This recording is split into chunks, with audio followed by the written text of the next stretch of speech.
Hello everyone. आज हम anatomy and physiology का चैप्टर 11 स्टार्ट करने जा रहे हैं, जो कि है नर्वस सिस्टम। चलिए सिलेबस देख लेते हैं कि क्या सब पढ़ना है हमें इस चैप्टर में। सबसे पहले हम पढ़ेंगे क्लासिफिकेशन ऑफ नर्वस सिस्टम। फिर हम पढ़ेंगे anatomy and physiology of cerebrum, cerebellum and mid brain. Next हम पढ़ेंगे function of hypothalamus, medulla oblongata and basal ganglia. Next हम पढ़ेंगे spinal cord structure and reflexes. Next हम पढ़ेंगे names and function of cranial nerves. Last topic होगा हमारा anatomy and physiology of sympathetic and parasympathetic nervous system. ये दोनों nervous system को साथ में हम लोग बोलेंगे ANS, यानी कि ऑटोनॉमिक नर्वस सिस्टम। चलिए पहले नर्वस सिस्टम को समझते हैं, फिर इसके क्लासिफिकेशन को समझेंगे। नर्वस सिस्टम स्पेशल टाइप्स के सेल्स और टिश्यू से बना होता है, जो कि एक साथ मिलकर कम्युनिकेशन नेटवर्क की तरह काम करते हैं। नर्वस सिस्टम हमें हेल्प करता है सोचने में, नई चीज़ों को सीखने में और याद रखने में, बॉडी के मूवमेंट को कंट्रोल करने में, लाइक चलना, दौड़ना, लिखना। साथ ही साथ नर्वस सिस्टम हेल्प करता है सेंसेशन को फील करने में, like touch, pain and temperature. Nervous system हमें रिएक्ट करने में हेल्प करता है, जैसे किसी गर्म चीज़ को छू लें तो कैसे झटके से हाथ को पीछे करते हैं हम, वो सब प्रोसेस के पीछे नर्वस सिस्टम ही होता है।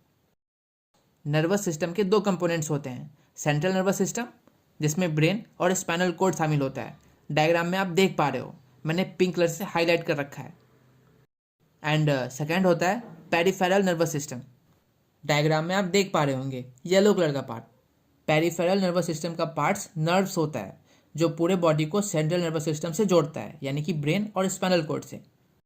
देखिए एक बात ध्यान से सुनिए, ये चैप्टर याद करने वाले इन्फॉर्मेशन से भरा पड़ा है, तो मान के चलिए 80 से 90% तो आपको याद ही करना पड़ेगा चैप्टर में। समझने वाला पार्ट बहुत कम है इस चैप्टर में, आपको बहुत सारा इन्फॉर्मेशन याद करना है इस चैप्टर में। इसीलिए जहाँ पे मैं वीडियो को पॉज करके पढ़ने बोलूँ वहाँ पे आप ध्यान से पढ़िएगा, फिर जब लेक्चर खत्म हो जाए तो फिर आप याद कर लीजिएगा उसको। नेक्स्ट है फंक्शंस ऑफ नर्वस सिस्टम। अभी मैंने आपको ये बताया कि नर्वस सिस्टम हमें किन किन कामों में हेल्प करता है, बस वही बातों को टेक्निकल टर्म में लिखा गया है यहाँ पर। तो वीडियो को पॉज कीजिए और पढ़िए स्लाइड को।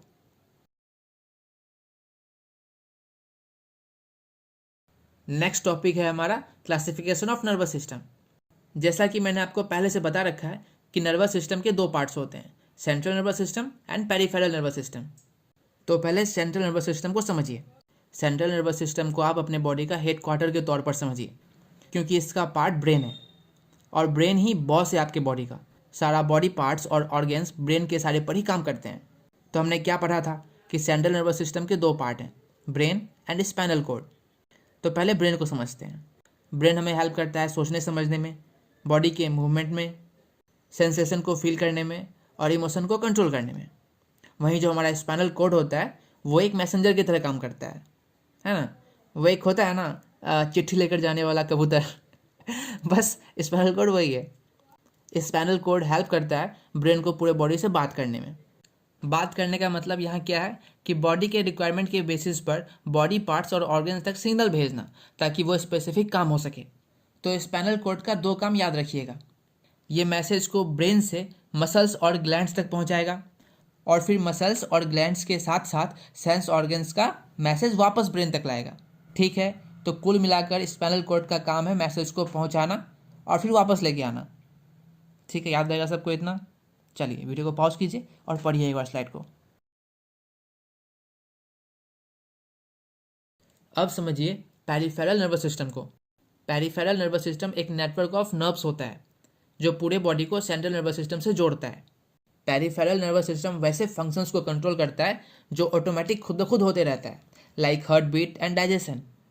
बाकी वही सब काम है इसका जो ऊपर सेंट्रल नर्वस सिस्टम में पढ़ा हमने अभी पढ़ा कि peripheral nervous system network of nerves होता है। तो चलिए ये समझते हैं कि वो नर्व्स कितने टाइप्स के होते हैं। देखिए वो नर्व्स दो टाइप्स के होते हैं, sensory nerves and motor nerves. चलिए फर्स्ट सेंसरी नर्व्स को समझिए। जैसा कि नाम है सेंसरी नर्व्स, तो ये सेंस ऑर्गन से मैसेज सेंट्रल नर्वस सिस्टम के पास भेजता है, like touch, taste and pain. वैसे ही सेकेंड है मोटर नर्व्स। जैसा कि नाम है मोटर नर्व्स, तो ये सेंट्रल नर्वस सिस्टम से मैसेज मसल्स और ग्लैंड्स के पास भेजता है कि देखो तुमको ऐसे ऐसे काम करना है। थोड़ा सा कॉम्प्लेक्स है, ट्रिकी है, याद करने वाला इन्फॉर्मेशन है इसमें सब। हर एक चीज़ आपको फर्स्ट टाइम देखने को मिल रहा हो सकता है अगर आपका लाइक बायोलॉजी फील्ड नहीं रहा है इससे पहले।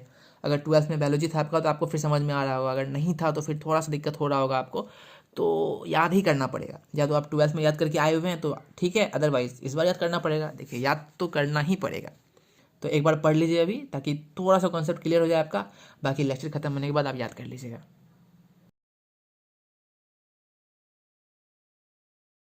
नेक्स्ट टॉपिक है anatomy and physiology of cerebrum, cerebellum and mid brain. तो चलिए पहले सेरिब्रम को समझते हैं। ये largest part of the brain होता है। डायग्राम में देखिए ये येलो वाला पार्ट, ये दो हेमिस्फीयर में डिवाइडेड रहता है, left hemisphere and right hemisphere. Each hemisphere में इसके 4 लोब्स होते हैं, frontal lobe, parietal lobe, temporal lobe and occipital lobe. ये बस आपको याद रखना है कि 4 लोब होता है, 2 हेमिस्फीयर होता है, लार्जेस्ट पार्ट होता है ब्रेन का सेरिब्रम। अगर सेरिब्रम में से क्वेश्चन आता है उसके बारे में लिखने के लिए और आप इतना लिख देते हैं तो आपको फुल मार्क्स मिल जाएगा।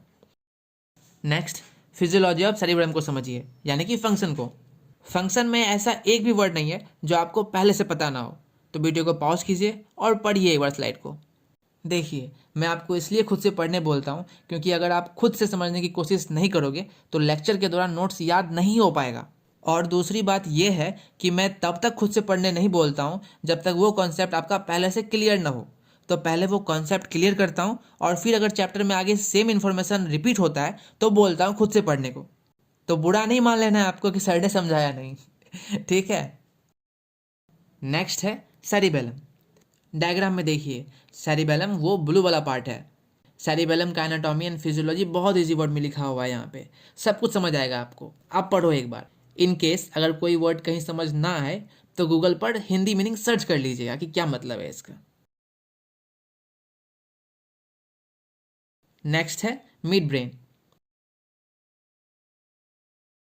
पहले आप ये ऑरेंज पार्ट को देखिए, इसे ब्रेन स्टिम बोलते हैं। और इस ब्रेन स्टिम को जब अलग से देखेंगे तो वो ऐसा दिखेगा। इसमें प्रेजेंट होता है मिड ब्रेन।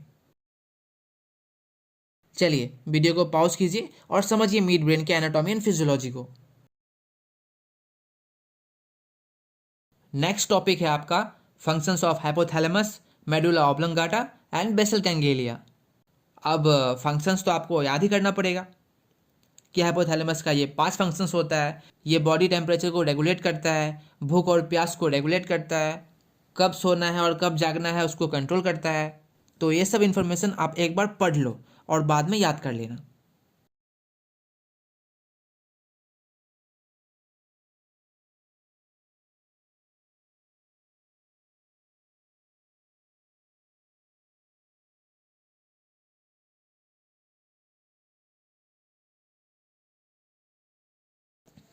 नेक्स्ट टॉपिक है spinal cord structure and reflexes. पहले स्पाइनल कोड के स्ट्रक्चर को समझिए।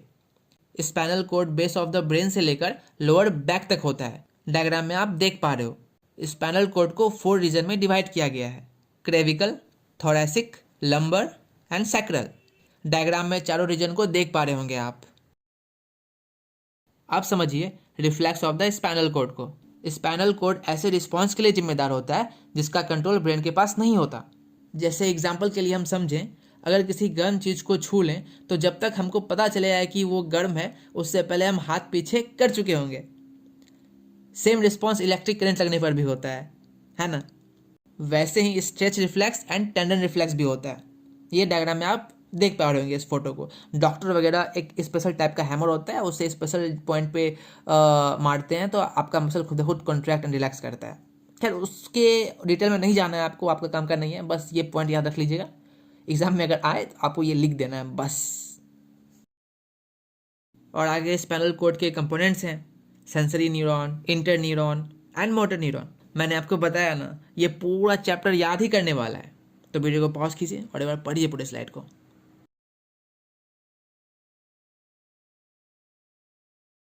नेक्स्ट टॉपिक है names and functions of cranial nerves. Total 12 pairs of cranial nerves होते हैं जो ब्रेन से निकलते हैं। तो आपको इसका नाम और फंक्शंस को याद करना है। जैसे कि फर्स्ट क्रेनियल नर्व है ऑल्फैक्टरी नर्व। इसका फंक्शन क्या हो जाएगा, ये सेंसरी इन्फॉर्मेशन को ट्रांसमिट करते हैं नोज से ब्रेन तक। तो इसका डिस्क्रिप्शन क्या हो जाएगा, responsible for our sense of smell. वैसे ही सेकेंड क्रेनियल नर्व को अगर हम समझें तो इसका फंक्शन होता है विजुअल इन्फॉर्मेशन को ट्रांसमिट करना आइज से ब्रेन तक। और इसका डिस्क्रिप्शन क्या हो जाएगा? इसेंशियल फॉर विजन, हमें देखने में हेल्प करता है ऑप्टिक नर्व। तो एक एक करके अभी आप पढ़िए क्रेनियल नर्व्स को और बाद में नोट से याद कर लीजिएगा।